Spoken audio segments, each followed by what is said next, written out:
No matter your age or your persuasion, every love story deserves celebration.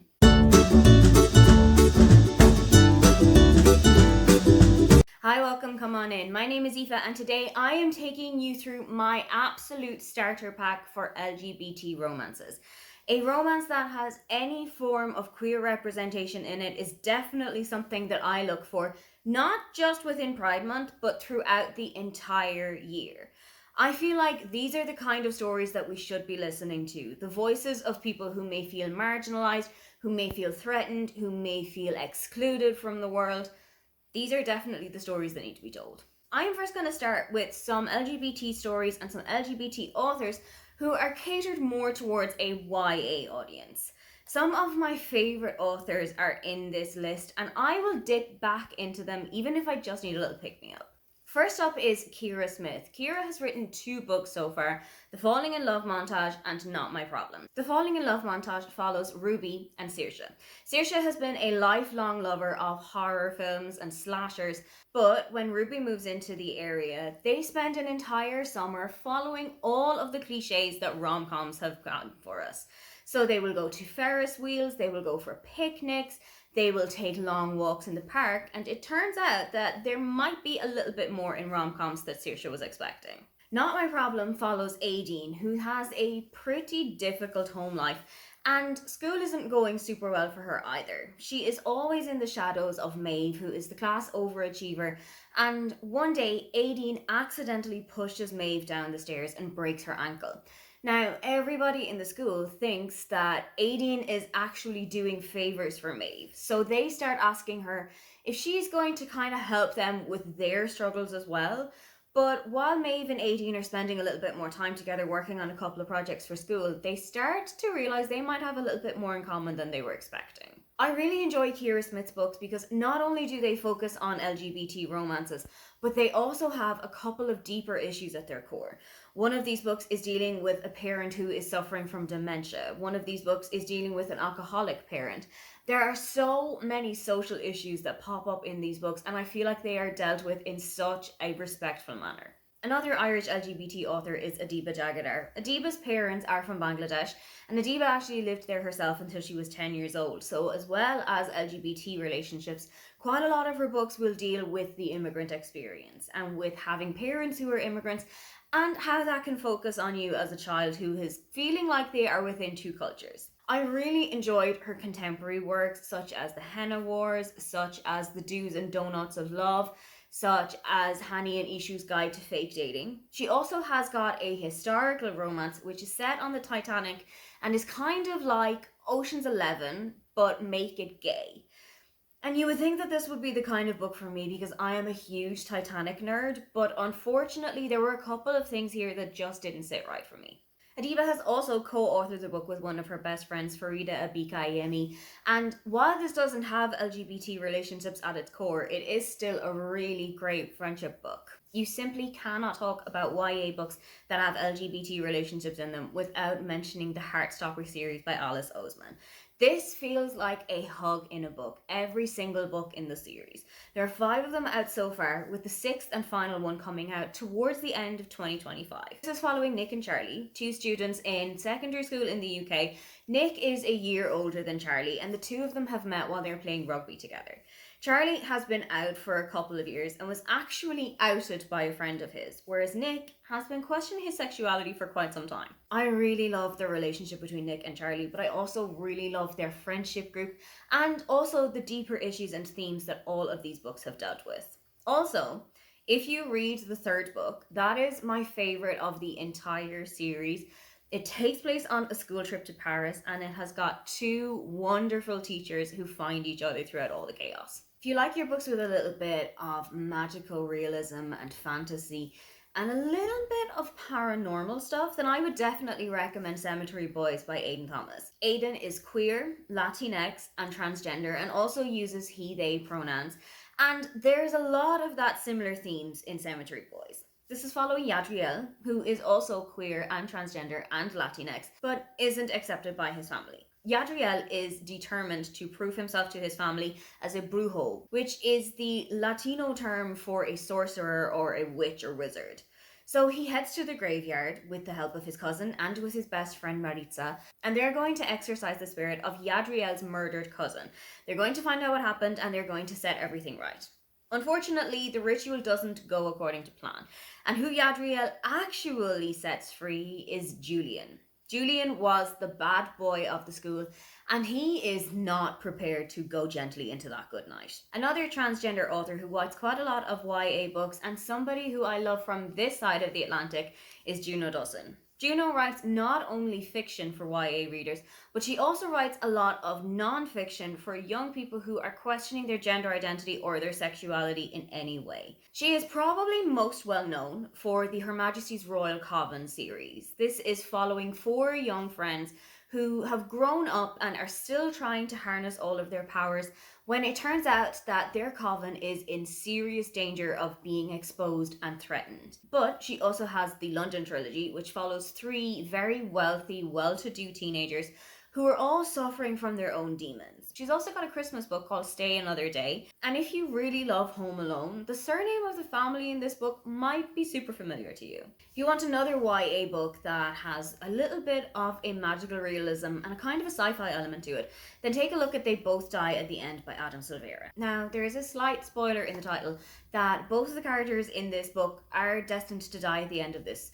They are both contacted in the morning by Deathcast. This is a kind of a text message that will come out to you on the day that you are supposed to die. Every single person in the world gets one. So we follow Mateo and Rufus, 2 people who have kind of joined a support group that is set up every single day for the people who have received this message. I thought it was such an interesting concept for a book. It is completely heartbreaking as you go through the book and you start falling in love with characters and realizing that their time is really limited. And I am so intrigued by the follow-up to this book. I still have to go and pick it up because I don't think that my heart has healed so much from They Both Die at the End that I'm ready to go into the second one yet. Another author who I really love is Becky Albertalli, and particularly Simon versus the Homo Sapien Agenda. This is a perfectly accurate representation of high school bullying, and the throes of first love. It follows Simon, who has been messaging back and forth with somebody else on a school-based messaging app, and all they know is that their name is Blue. Simon has no idea about anything else about Blue's life, but his privacy is about to be compromised. The email thread between Simon and Blue has fallen into the hands of Martin. Martin is the school bully, and he is about to make life miserable for Simon, because if Simon doesn't act as Martin's wingman, Martin is going to show the email thread to every single person in the school. This was also turned into a TV show or a movie a couple of years ago, and I fell in love with it even more. Another super beloved YA author is Casey McQuiston, and one of their most beloved books is Red, White, and Royal Blue. This is following Alex, who is the son of the President of the US, and Henry, who is the Prince of Wales. After an absolutely disastrous first meeting, where both of them have fallen not over each other, but over a cake, there is a lot of damage control to be done. And the only way that they can think to do this is to set up a fake dating relationship for the Paps between Henry and Alex. Now, this sounds like it's going to be complete chaos, and it absolutely is, but I ate that chaos up whole. Another fantastical YA fiction you need to go and check out is Queen of Coin and Whispers by Helen Corcoran. This is following Princess Aurelia, or Leah, who has now become queen following the death of her uncle. She's not super ecstatic about this though, because her uncle has left her a bankrupted ruin in his wake. There is so much that needs to be cleaned up in this kingdom, and the first thing that Leah can think to do is to hire a spy master. This is where Xania comes in. She is hired as the said spy master, but she also has her own agenda to fill out, because Xania is here to avenge her murdered father. There is so much intrigue and so much political turmoil at the heart of this book, but there are also 2 women falling for each other when they know they really shouldn't be. Those are all of the books and the authors that I would recommend for young adult readers who are looking to kind of open their eyes to the world of LGBT fiction and nonfiction, but there is so much out there for adult readers as well. I'm going to break this down into representation, starting with female-female relationships. And the first book that I have to recommend to you is actually a series, and it is the Brightfall series by Ashley Herring Blake. This has 3 books within it. Delilah Green Doesn't Care, Ashley Parker Doesn't Fail, and Iris Kelly Doesn't Date.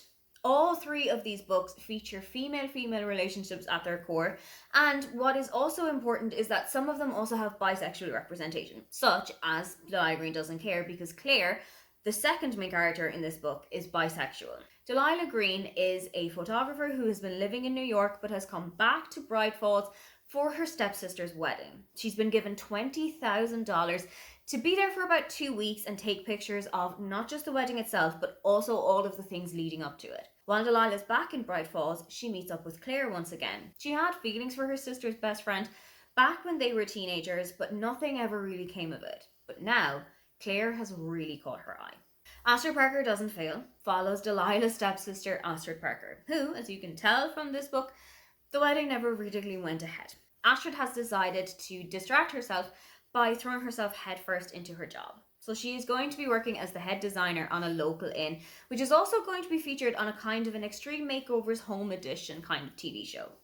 Also working on this show is Jordan. Jordan is in the family of the inn, but is also working as the lead carpenter. Now, Astrid and Jordan have clashed heads from the minute that they've set eyes on each other, especially because before they even knew who the other was, Jordan accidentally poured an entire cup of coffee all over Astrid's brand new white dress. But can they put their differences aside and work together? And is something going to happen off screen as well? As for Iris Kelly Doesn't Date, it follows Iris, a romance writer who is kind of suffering from roadblock at the moment. She's also not doing super well romantically. She signs up for some local theatre and they are going to put on a production of Much Ado About Nothing. Iris volunteers and is surprised when she has gotten one of the lead parts in the play. Turns out that this shouldn't particularly be such a surprise because Stevie has manufactured the whole thing. Because Stevie has told everybody, including the director, who is her ex-girlfriend, that she is dating Iris. They've met each other on a night out, they had a one-night stand that never really went anywhere, but Stevie has kind of embellished the details a little bit. So now she needs an excuse to get her friends on side, and Iris seems like the perfect candidate. Lovers of retellings will really enjoy Written in the Stars by Alexandria Belfleur. This is following Elle and Darcy, and from the names you can kind of tell what this is a retelling of. Elle is working for a kind of a BuzzFeed style astrology website where they will give you lists that you can fulfill because of your star sign. So if you are a Taurus, this is what you should order at a pizza restaurant. Or if you're a Sagittarius, this should be your coffee order. I really loved reading all of these lists as I went through the book and writing down what it was that the book thought that I should do as somebody who is a Cancer. Elle is out on a date one night with Darcy. Darcy is Elle's co-founder's sister, and they've never particularly hit it off, but this evening was a complete disaster. It involved a white shirt and a glass of red wine, kind of accidentally meeting one another. However, Elle has told Brendan that everything went much better than they were expecting. So now she's kind of caught up in this fake dating relationship with Darcy that isn't particularly staying fake for too long. I also have 2 recommendations by the same author. First up is Mistakes Were Made by Meryl Wisner. This follows Cassie, a senior in college who has hooked up with a much older woman one Friday night at the bar. And this is where Cassie is expecting everything to stop. However, the following day is Parents' Day, and this is when Cassie meets her best friend's parents. Turns out that her mother is exactly the same person that Cassie slept with last night, and this is not where Cassie was expecting anything to go. I absolutely loved how steamy this book is. It has got some absolutely phenomenally written sex scenes, and it's one that I have gone back to now and again. Their other book that I have really enjoyed is Cleat Cute. This is following Phoebe and Grace. Phoebe has been on the national soccer team for the US since she was 16. But she has just been sidelined by an almost career-ending injury at the age of 26. Phoebe comes into the squad and is the perfect substitute for Grace's position. Grace is instantly pissed off with this because that position has been hers ever since she first set foot on the field. So she's not particularly expecting to be won over by Phoebe's wit, determination, and work ethic. But that's not the only thing that she's loving about her. The Fiance First by Alexandria Belfleur follows Tansy and Gemma. Tansy works in her family's bookstore, but Perusing the romance bookshelves is kind of as far as her romance experience has gone. She is so tired of hearing her family ask when Tansy's going to settle down, when she's going to get a partner, so she invents somebody based on the cover of one of her favourite romance books. This is super harmless because she's never going to run into that actual model, right? Wrong. Gemma turns out to be at an event that Tansy goes to a couple of days later, and when Gemma overhears Tansy and her family talking about her as Tansy's new girlfriend, she has an idea of her own. Because Gemma is the heir to her family's fortune, but she's not going to get her hands on any of the money unless she's married. So, Gemma decides to take everything a step further, because not only is she Tansy's new partner, they've actually been engaged for a couple of weeks. And this is such a wonderful fake dating story. Fake dating is one of my favourite tropes, and I absolutely ate this one up whole. If you're looking for something a little bit Christmassy, then check out Make You Mine This Christmas by Lizzie Huxley Jones. I absolutely loved this book because of how kind of chaotic it is. It follows Half, who has been abandoned by her parents who are going on a Mediterranean cruise for Christmas, and she is lamenting a little bit, so goes off to a house party. Here, she meets Chris, who's in a little bit of a bind. He needs somebody to come home with him for Christmas and pretend to be his girlfriend for his family, kind of to stop them asking a couple of questions.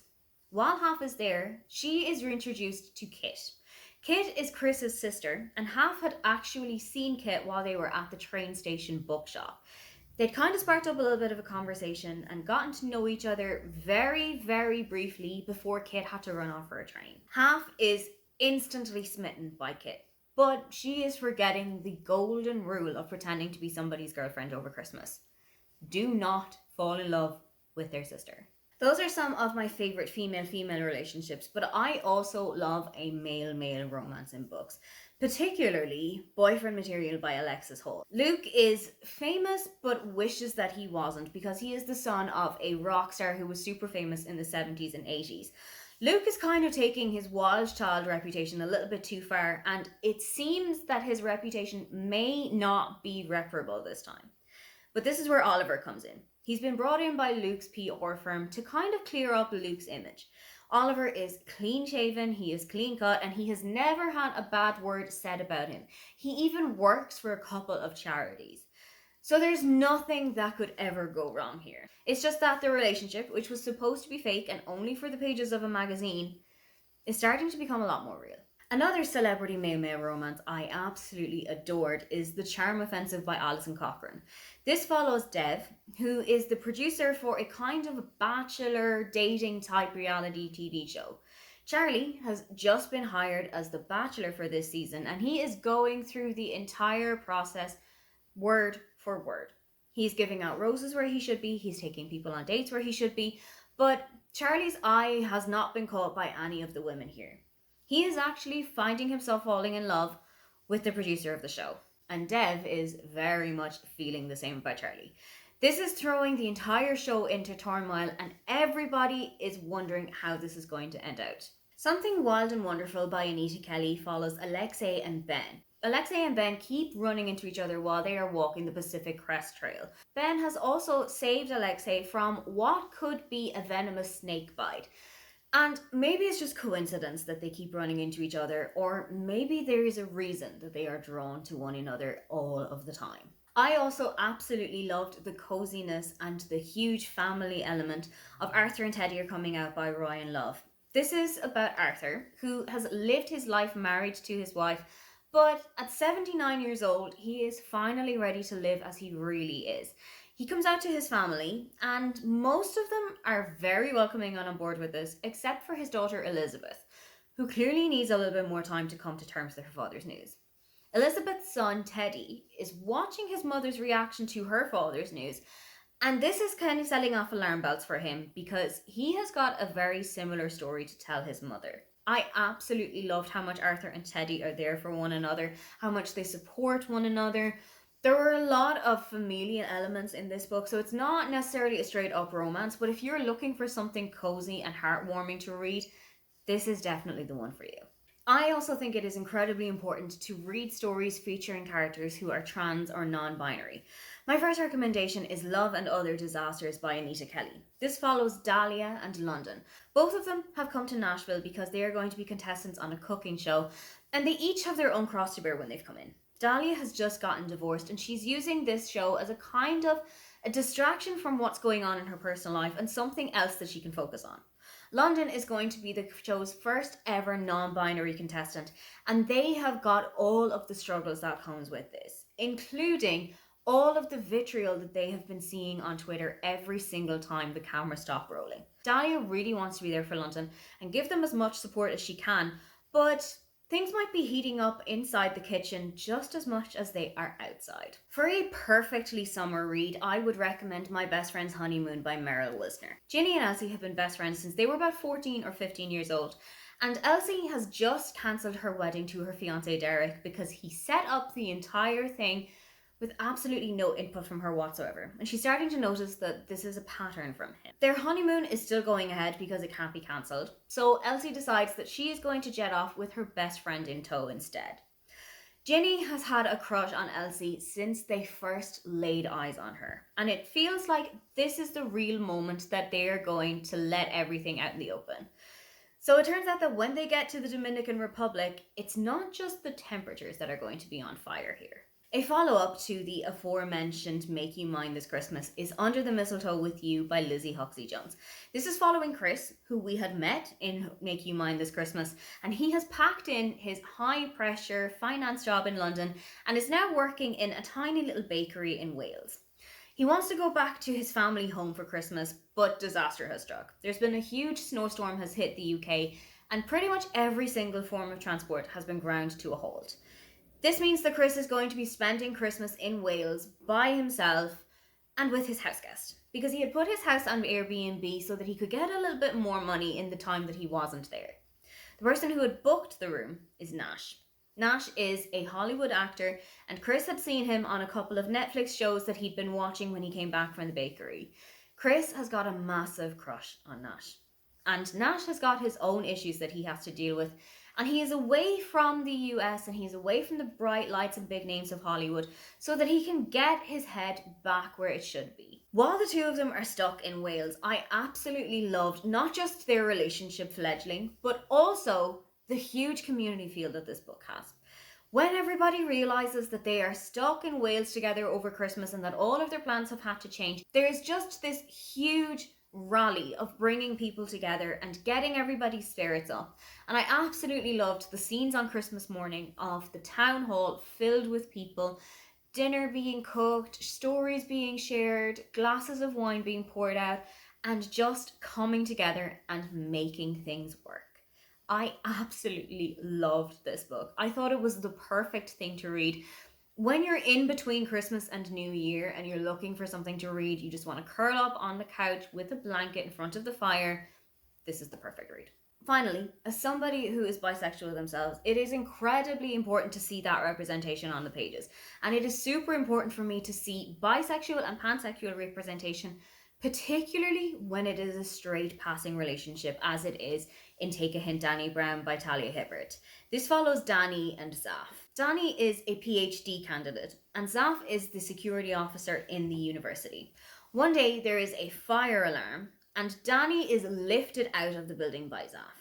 Zaf is a rugby coach, and he has kind of gotten all of the muscles that you would expect from that. Danny and Zaf's picture has been plastered everywhere on Twitter with the hashtag #DrRugby. And they've decided to cash in on this and set this relationship in motion. Danny is going to use it to prove that she's getting over her friends with benefits, and Zaf needs a little bit more notoriety for the rugby charity that he is working with. Of course, they're never going to fall for each other in real life though. Something that I loved about Truly Madly Deeply by Alexandria Belfleur is that both of the characters in this relationship are bisexual. This is following Colin and Truly. Truly is a romance writer who has been brought in to give some relationships advice on a romance podcast. It's just that the recording takes place on a day that she has been dumped, so her opinion of romance is plummeting. Colin is a divorce lawyer and truly takes offense at this immediately, because why would he be on here giving advice for relationships when his whole idea is to cash in on relationships that are failing? The two of them log heads immediately, and listener numbers for the podcast soar. So they are brought back into the studio with a bit of coaxing to Truly, who isn't particularly on board. And as they start to get to know each other, they realise they have a lot more in common than they were expecting. Rosalyn Palmer Takes the Cake by Alexis Hall follows Rosalyn Palmer. Like Love and Other Disasters, this takes place on a cooking show, but this time it is a baking show. Rosalyn has applied because she needs a little bit more money for herself and her daughter, and this is also going to be a way for her to show her parents that she can do anything she's get her mind to, because her parents have been very kind of looked down on Rosalyn's new lifestyle. Rosalyn herself is bisexual, proud of it, and is in no way shy about making this known to the world, particularly when she's talking to her daughter's principal. I absolutely love how unashamedly herself Rosalyn Palmer is. This was one of my favourite books that I read the year that I read it, and I think I read it at the perfect time because I finished it about 20 minutes or so before the Bake Off final, so I think that it was just the perfect situation to read it in. The Pairing by Casey McQuiston follows Theo and Kit, two exes who have both had the exact same idea. They are going to go on the trip that they had booked around Europe by themselves in an effort to get over their relationship. And they don't know that the other has also had this idea until they turn up at the bus stop and see one another. Theo and Kit are still at loggerheads with one another, but they decide to make the best out of it and to kind of make a competition. They are going to see who is the first to bed their super hot Italian tour guide. But why stop there?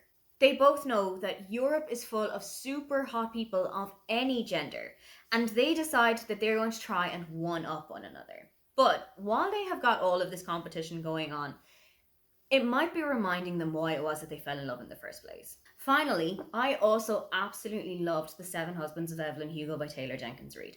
I know that this book does have its detractors, and I know that there are people out there who don't particularly love the book and what it represents, but this is one of my favourite books of all time. It follows Evelyn Hugo, an aging and reclusive Hollywood starlet who is finally ready to tell her story. Evelyn has been married 7 times, but she's also ready to let the world know who her real love was. She has picked Monique, a very young and up-and-coming journalist, to be the one to tell Evelyn's story, and Monique has absolutely no idea why it was that she was chosen. As we get further into the book, we start to realise the slight connections that Evelyn and Monique have had as we go throughout their lives, and the huge impact that this has had on Monique. I absolutely loved this book. It's the first book that I remember gripping me in such a way that I simply didn't want to go on holiday. I booked a city break to Vienna and I was so excited to go and see the entire city. And then when I got there, I just parked myself at McDonald's, got a meal, got a drink, and finished the entire book in one sitting. This is one of my favourite books of all time, and I also absolutely love the LGBT representation in here. Those are some of my favourite books featuring or focusing on LGBT relationships. What is your favourite LGBT book, and have you got any recommendations for us? You can leave them in the comments below. But if you'd love to leave a comment and you can't think of anything you want to say, then just leave me the rainbow flag or the rainbow emoji. Don't forget to like and subscribe because I have new videos up every week. Now, get on out of here.